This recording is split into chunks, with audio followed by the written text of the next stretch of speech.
Ahmadi community के फर्द की जमानत पर मजहबी जमातों की चीफ जस्टिस पर तनकीद का मामला क्या है? आइए आज इसके हवाले से तफसीली गुफ्तगू कर लेते हैं। पाकिस्तान की सुप्रीम कोर्ट की जानिब से अहमदी कम्युनिटी से ताल्लुक रखने वाले शख्स को जमानत देने के मामले पर मुल्क की मुख्तलिफ मजहबी सियासी जमातें और तंजीमें एहतजाज कर रही हैं और फैसला सुनाने वाले जजेस पर अहमदियों की हिमायत के इल्जामात आयद किए जा रहे हैं।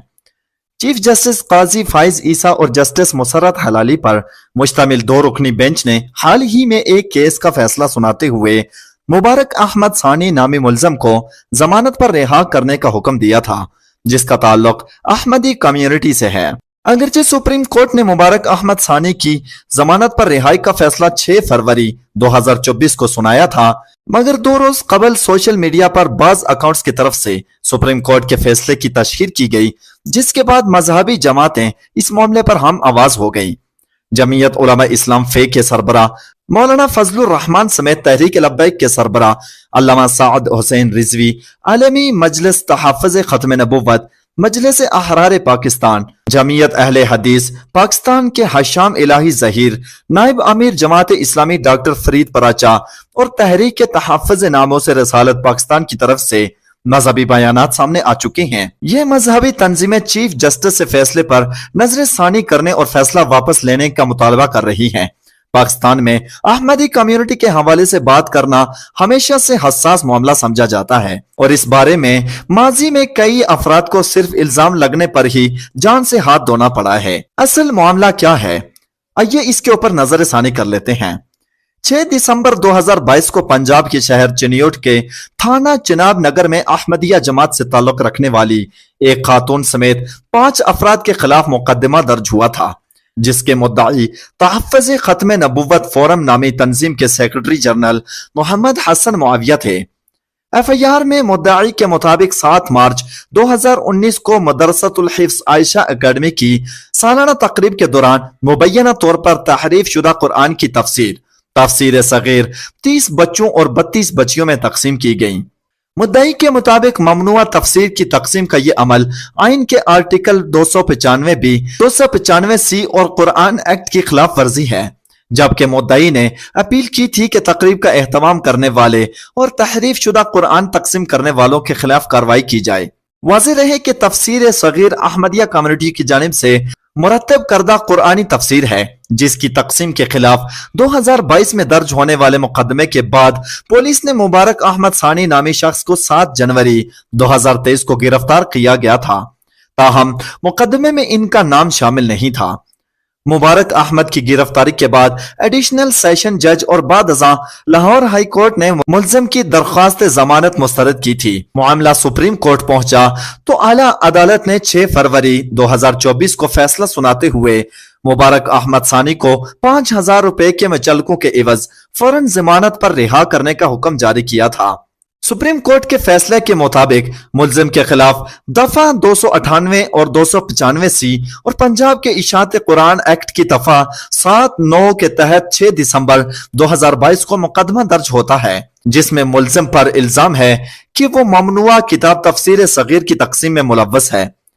अदालती फैसले के मुताबिक मुल्जिम पर बुनियादी तौर पर 3 इल्जाम थे, जिनमें पहला इल्जाम यह था कि पंजाब कुरान यानी प्रिंटिंग एंड रिकॉर्डिंग एक्ट 2010 की दफा 7 और 9 के तहत तफसीर सगीर की तस्कीम की गई है। दूसरा इल्जाम यह था कि दफा 295 बी के तहत तौहीन कुरान की गई है, जबकि तीसरा इल्जाम दफा 298 सी के तहत अहमदी कम्युनिटी से ताल्लुक रखने वाले अफराद का खुद को मुसलमान जाहिर करना है। अदालत का कहना है कि इन इल्जामात के तहत 6 दिसंबर 2022 को एफआईआर के इंदराज के बाद मुल्जिम को 7 जनवरी 2023 को गिरफ्तार किया गया, जिसके बाद 10 जून 27 नवंबर 2023 को एडिशनल सेशन जज और लाहौर हाई कोर्ट से मुल्जिम की जमानत खारिज कर दी गई, जिसके बाद इस केस की इब्तदा सुप्रीम कोर्ट में होती है। अदालती फैसले के मुताबिक सुप्रीम कोर्ट के सामने इस केस में 2 सवालात थे, जिनमें पहला तो मुल्जिम की जानिब से जमानत बाज अज गिरफ्तारी की दरख्वास्त थी और दूसरा मामला मुल्जिम पर जो फर्द जुर्म आयद की गई थी, इस फर्द जुर्म से मुख्तलिफ जराइम को खत्म करने की दरख्वास्त थी। अदालत के मुताबिक केस की समाअत के दौरान मुल्जिम के वकील ने पहला नुक्ता यह उठाया कि मुल्जिम के खिलाफ 6 दिसंबर 2022 को जो एफआईआर दर्ज की गई, اس کے مطابق ملزم پر الزام ہے کہ اس نے 2019 میں تفسیر صغیر تقسیم کی ہے، جو کہ پنجاب کے اشاعت قرآن قانون کے تحت جرم ہے، لیکن ایسی کوئی تفسیر تقسیم کرنے پر پابندی 2021 میں لگی ہے۔ یعنی اگر 2021 کے بعد اگر کوئی ایسی تفسیر تقسیم کرے گا تو وہ جرم کے زمرے میں آئے گا۔ فیصلے کے مطابق فوجداری مقدمات میں مقدمہ بر وقت دائر کرنا اہمیت کا متقاضی ہوتا ہے، لیکن اس کیس میں 2019 کے الزام کی بابت ایف آئی آر 2022 کے آخر میں درج کرنا سمجھ سے بالاتر ہے۔ سپریم کورٹ نے اپنے فیصلے میں لکھا کہ آئین پاکستان کا آرٹیکل 12 واضح ہے کہ کسی کو بھی کسی ایسے جرم کی سزا نہیں دی جا سکتی جسے کرتے وقت وہ کام کسی قانون کے تحت جرم کی تعریف میں نہ ہو۔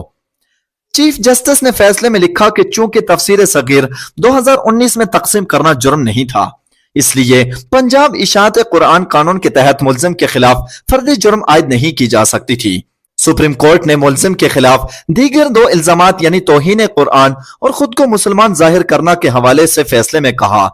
کہ ملزم کے خلاف نہ تو ایف آئی آر اور نہ ہی پولیس کے چالان میں ان الزامات کے حوالے سے کوئی بات ہے۔ اس وجہ سے عدالت نے دونوں دفعات فرد جرم سے حذف کرنے کا فیصلہ کیا۔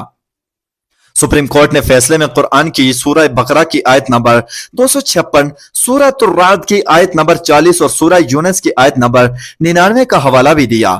سورہ بقرہ کی آیت میں کہا گیا ہے کہ دین کے معاملے میں کوئی زبردستی نہیں کی جا سکتی۔ اس سے وابستہ تمام افراد کا زور یہ ثابت کرنے پر تھا کہ قرآن کی بے حرمتی کی گئی۔ سپریم کورٹ نے فیصلے میں لکھا کہ دین کے معاملے میں جبر سے آخرت میں محاسبہ کے متعلق خدائی نظام کی بھی خلاف ورزی ہوتی ہے۔ رسول اللہ تک کو خالق نے یہ کہا تھا کہ ان کا کام صرف پیغام دینا ہے اور وہ لوگوں کو ایمان لانے پر مجبور نہیں کریں گے۔ عقیدے کی آزادی اسلام کی بنیادی تصورات میں سے ہے، لیکن افسوس ہے کہ دینی امور میں جذبات مشتعل ہو جاتے ہیں اور قرآنی فریضہ بھلا دیا جاتا ہے۔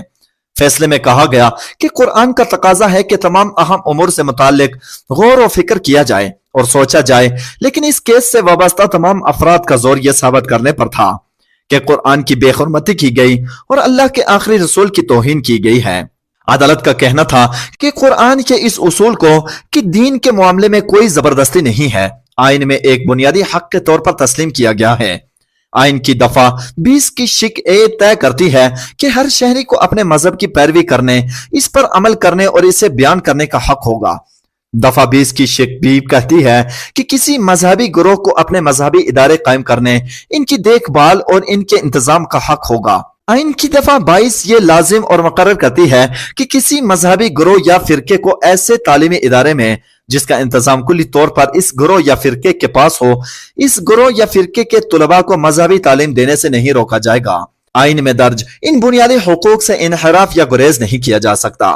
عدالت کا کہنا تھا کہ اگر ریاست کے حکام صرف قرآن پر عمل آئین پر غور کرتے تو ان جرائم پر ایف آئی آر درج نہ کرائی جا سکتی تھی، اس لیے ان اپیلوں کو منظور کیا جاتا ہے اور ہائی کورٹ کے حکم نامے کو منسوخ کرتے ہوئے فرد جرم سے پنجاب طباعت اور ضبط قانون کی دفعہ 7 اور 9 اور مجموعہ تعزیرات کی دفعات 298 سی اور 295 بی کو حذف کیا جاتا ہے۔ عدالت نے ملزم کی طرف سے درخواست ضمانت کے متعلق کہا کہ یہ فوجداری ترمیمی قانون 1932 کی دفعہ 5 کے تحت ملزم پر تفسیر صغیر کی تقسیم کرنے پر جرم بنتا ہے،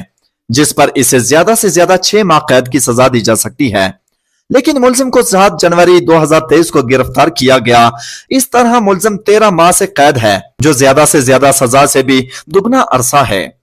عدالت نے فیصلے میں لکھا کہ ملزم پر فوجداری ترمیمی قانون 1932 کی دفعہ 5 کے تحت ملزم پر فرد جرم عائد نہیں کی گئی، لہٰذا اگر یہ جرم ہوا بھی ہے تو اس کی سزا سے زیادہ ملزم کاٹ چکا ہے، لہٰذا ملزم کو 5,000 روپے کے ذاتی مچلکے پر فوراً ضمانت پر رہا کرنے کا حکم دیا جاتا ہے۔ اس کیس میں اہم معاملہ یہ بھی ہے کہ جرم کا ارتکاب مبینہ طور پر 7 مارچ 2019 کو ہوا تھا، جبکہ اس کی ایف آئی آر 6 دسمبر 2022 کو درج کی گئی۔ سپریم کورٹ نے فیصلے کے آخر میں لکھا کہ اس طرح کے کیسز کا بنیادی تعلق کسی عام آدمی یا اس کی پراپرٹی کے ساتھ نہیں بلکہ ریاست کے ساتھ ہے۔ سپریم کورٹ کے فیصلے پر قانون دان اور سابق پراسیکیوٹر نیب عمران شفیق کہتے ہیں، سپریم کورٹ کے سامنے موجود ملزم پر الزام تھا کہ اس نے تحریف شدہ قرآن کا ترجمہ تقسیم کیا۔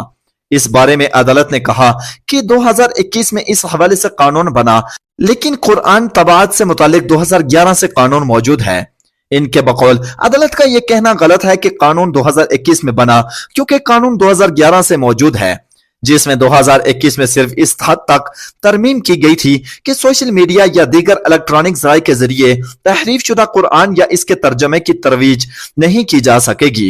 लिहाजा जब 2019 में यह जुर्म हुआ तो उस वक्त कुरान के तहरीफ शुदा तर्जमे की इशाअत और तकसीम गैर कानूनी थी।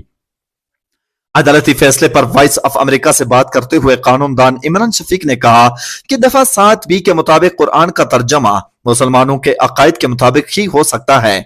इमरान शफीक के मुताबिक सुप्रीम कोर्ट के फैसले में एक सिकम यह भी है कि अदालत ने फैसले में कहा कि दीन में जबर नहीं है और किसी भी मजहब को अपने एतकादात की तरवीज की इजाजत है, लेकिन इस बारे में आइन के आर्टिकल 20 की तशरीह और इम्तनाए कादियानियत एक्ट 1984 के बारे में सुप्रीम कोर्ट के 5 रुकनी बेंच का फैसला मौजूद है।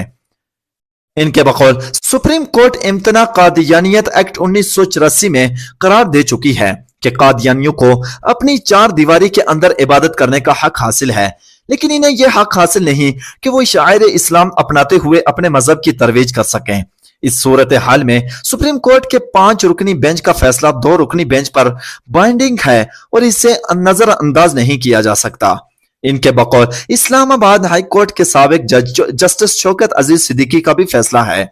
कि अहमदियों को ऐसी चीज की इजाजत नहीं दी जा सकती जिसके जरिए वो खुद को मुसलमान जाहिर कर सकें। दूसरी जानिब बैरिस्टर सिद्रा कय्यूम कहती हैं, सुप्रीम कोर्ट के फैसले में हाउसिंग रिमांड्स अगरचे कुछ सख्त हैं, लेकिन अदालती फैसले पर हकीकत से ज्यादा प्रोपेगेंडा किया जा रहा है।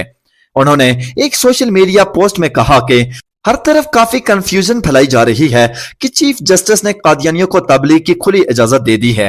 वगैरह वगैरह। हालांकि ये बात इस फैसले का सिरे से मौजू है ही नहीं है। JUI के सरबराह मौलाना फजलुर रहमान ने एक वीडियो बयान में कहा कि चीफ जस्टिस काजी फाइज ईसा ने एक कादियानी के खिलाफ फैसला सुनाते हुए कादियानी को मजहब की तबलीग की इजाजत दे दी है, जो कि मजहब कानून और आइन के तसादिम है।